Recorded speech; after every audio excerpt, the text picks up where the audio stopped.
Oui, bonjour, bonjour, chers frères et sœurs en Christ.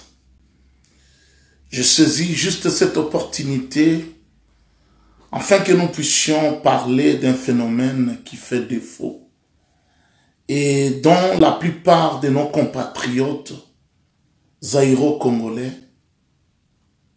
ferment les yeux, n'osent pas parler. Et pourquoi?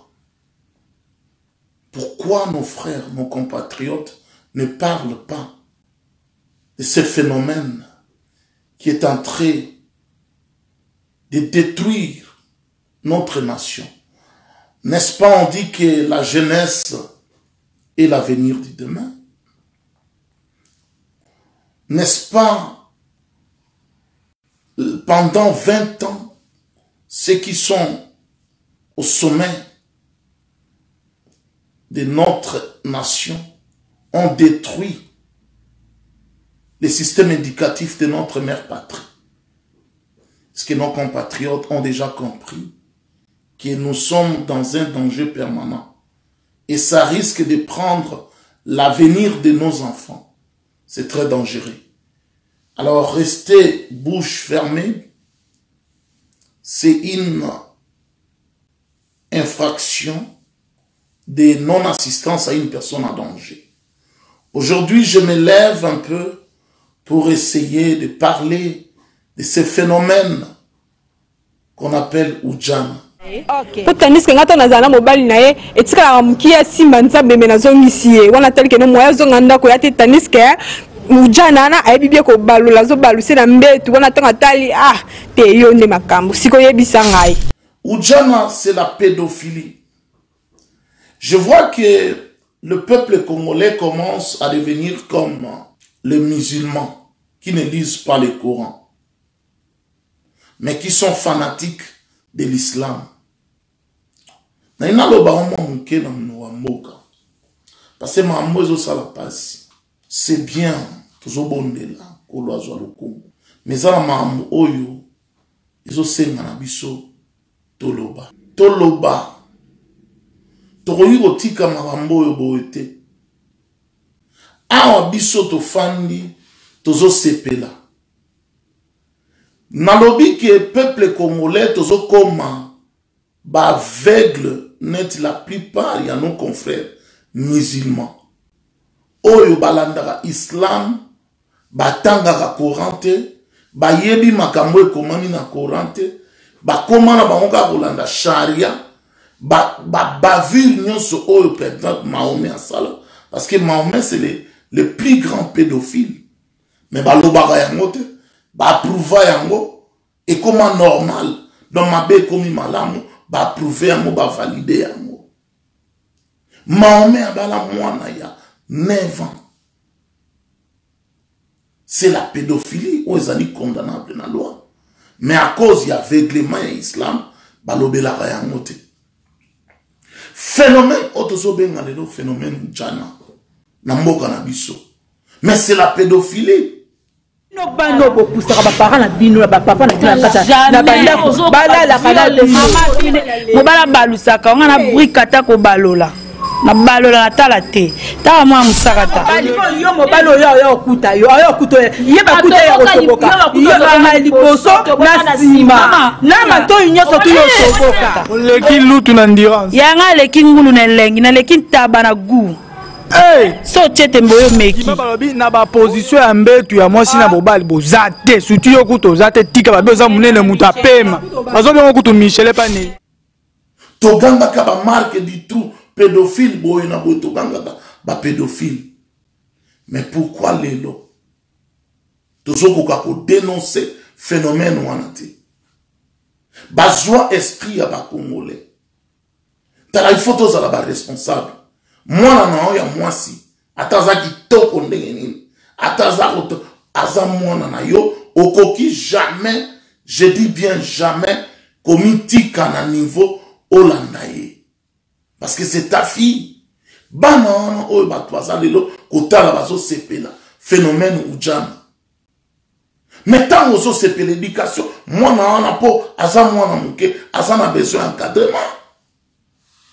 liloba na ensemble ezoloba na biso nini bomwana eza na mwa liboma eza kosenga il faut encadrer mwana mais bino bozotala phénomène yango bozosepela bamisusu mpe bazoma non il faut nakitakine en tout cas mais finalement bino mpe boza kocontribuer na malheur na descente aux enfers ya mboka na biso Congo soki mwana na oyo ya mwasi oyo boti oyo abimi na bantraille na yo yo okosepela lelo oyo baexposaka ye akoma na badepravation ya mœurs na niveau oyo ekomi lelo babenga ndema mpo nayebi musala makasi na balusaka na vandeli yo donc nga kuno okokota kute maboko na nga eza moto tona osimbe mo do éjaculer bosko sokoti na keno na gauche na droite likolo ya mona pesi sima ba mama na bakoka ngote mama dama ba face na ba face elembi donc pardon bobina mini kaoli bo ba sera mirinda obot bino ba sera obota mamulang journée mona scole biso ba noto bino so ba encore ibablo mikolo ba bo fort to ba énergie ba énergie toza ba XL bino ba scole to rosa nemona bino papier fait pour ça maman to na bota nga na soutien te libe na ngeza bena la télé papier fait zoaka pena bien po ba na porte na micho vela nga iju na muna Hollande na Cape Town pa mona taka ne na za nga vena ne na nga boye na nga bien boye libe na nge tele maboye na koza na la eyindi ba la porte na boko na biso o tuna ete biso ne ba ujana to ana ta peuple congolais to la muka tozala batu tozokende wapi tozokende wapi phénomène wana ekomema biso wapi phénomène wana ekomema mboka na biso wapi po bana wana lobi nde bazali bakozala basi ya bana na biso ya mibali oyo toboti sikoyo basi yango oyo bakozala bana na biso ya mibali oyo toboti éducation nini oyo bakozala nango lobi tozali lelo oyo topusani mingi tokoti deja ba cinquantaine tozokende bana oyo bakotikala bana mike bakomi deja bo lobi omoni teke ba mœurs na biso ezokeye na okufa bato baye na moto mboka na biso baye uniquement mpona kodétruire non pas biso oyo toza génération sacrifiée baso détruire bana na biso baso détruire bana ya bana na biso po mingi pe bakoma bakoko baso détruire bana ya bana na biso bana ya bana donc tozo kita kaka génération oyo zolanda et descendant na biso destruction aux affaires. Nous devons faire quelque chose, chers compatriotes congolais. Tous ces pirates parce que ndenge balobaka ba congolais bazali BMW, bière, musique, woman, voilà. Donc, tant au moni, na mwana na yo, mais non, tous à la batte quand même.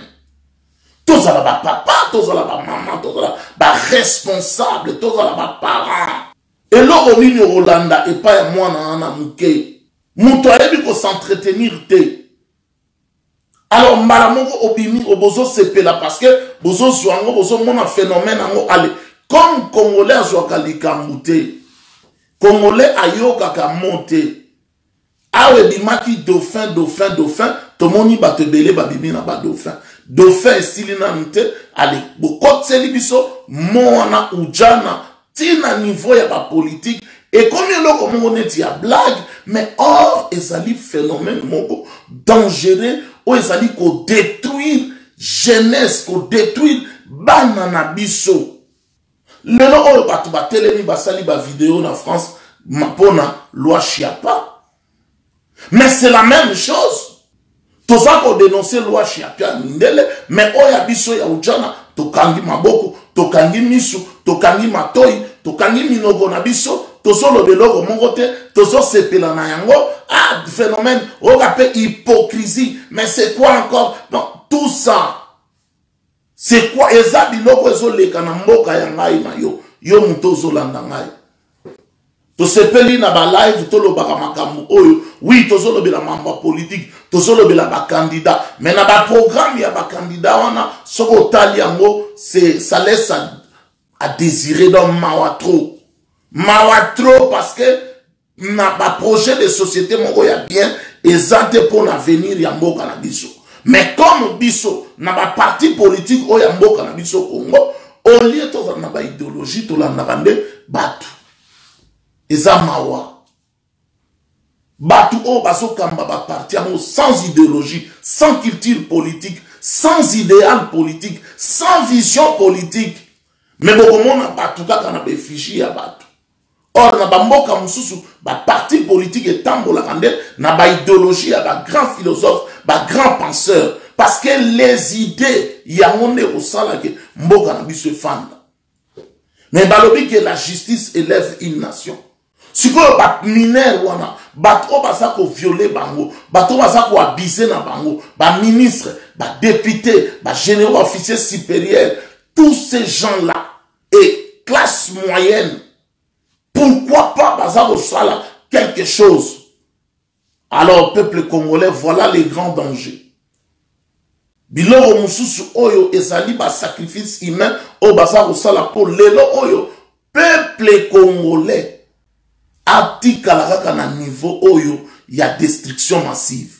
Bobo sanate to sali 20 ans na mboka na biso to sala na carte nationale d'identité te.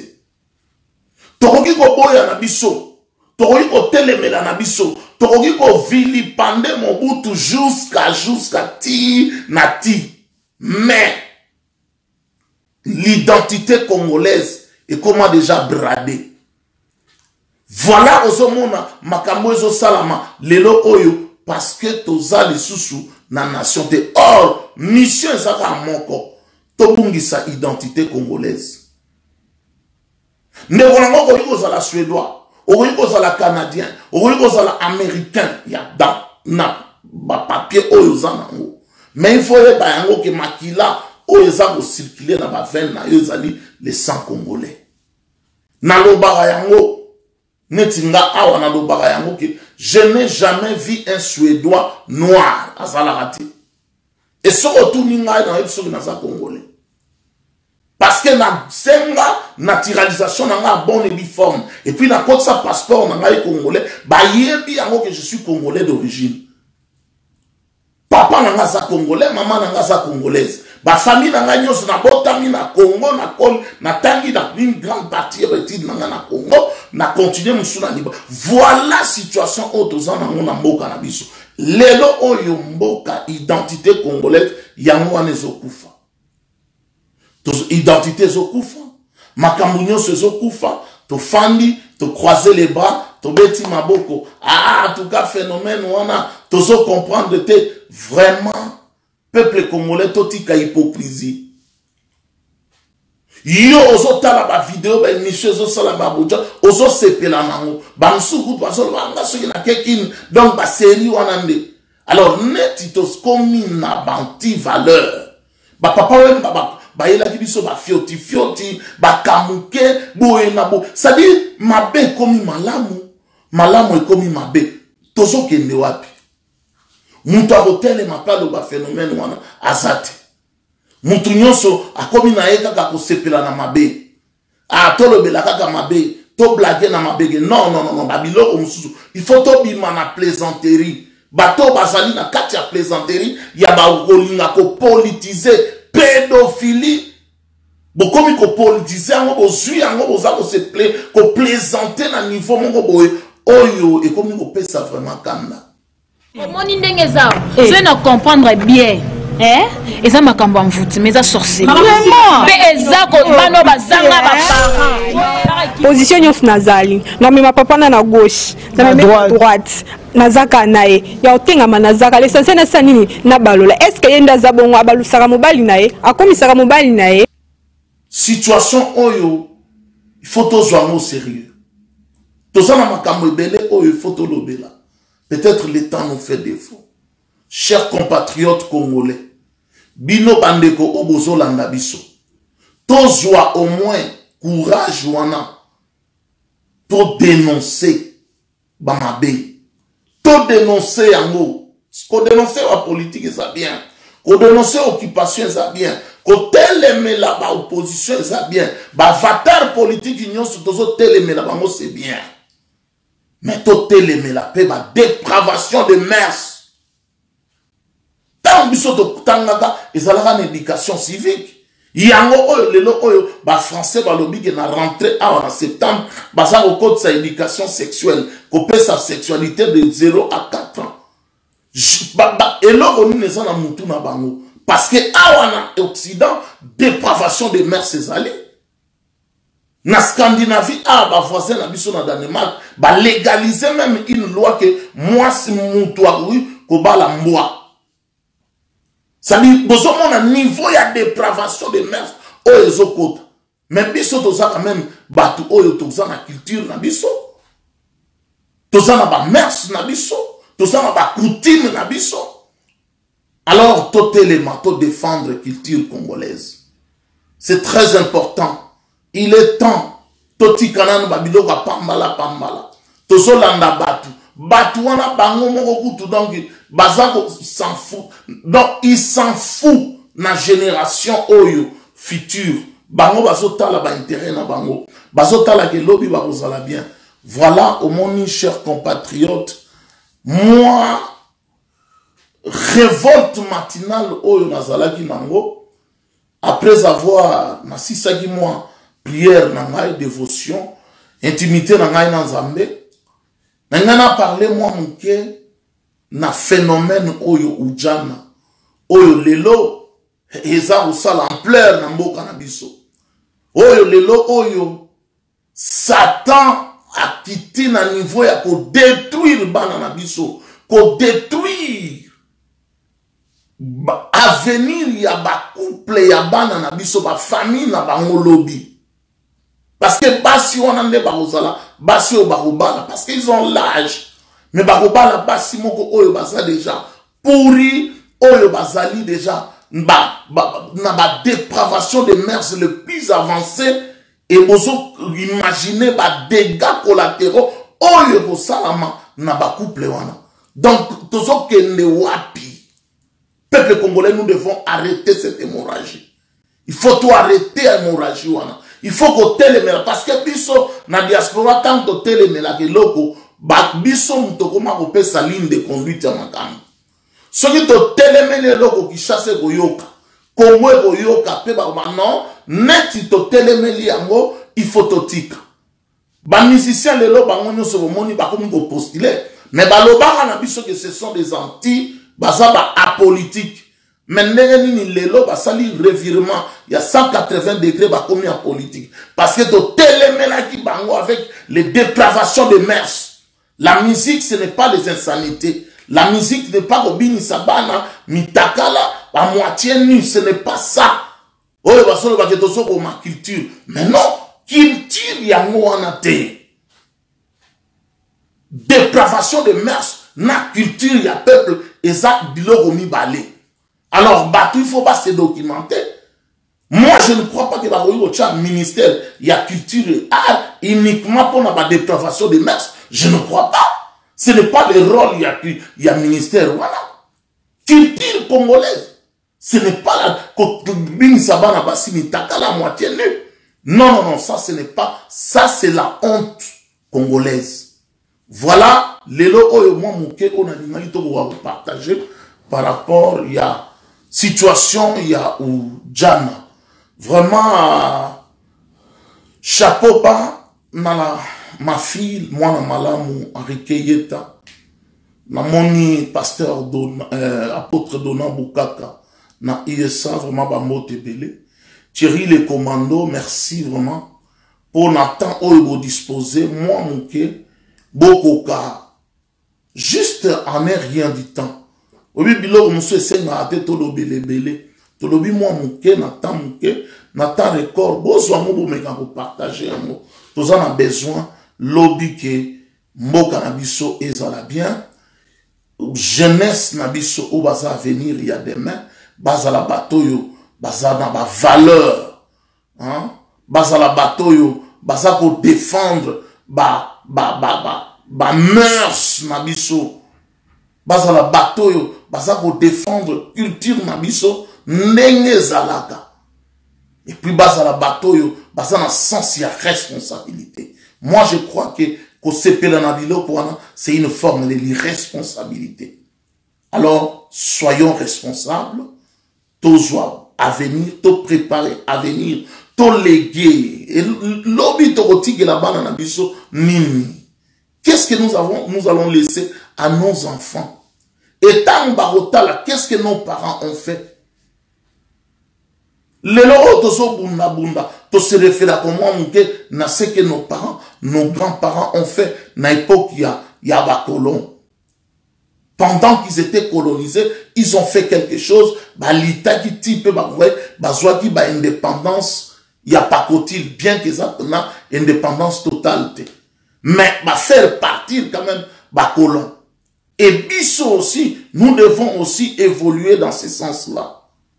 Chers compatriotes congolais, qu'on sepe là, ah, omoni bana wana, et batu oyo baza ba soifé, bato bazali,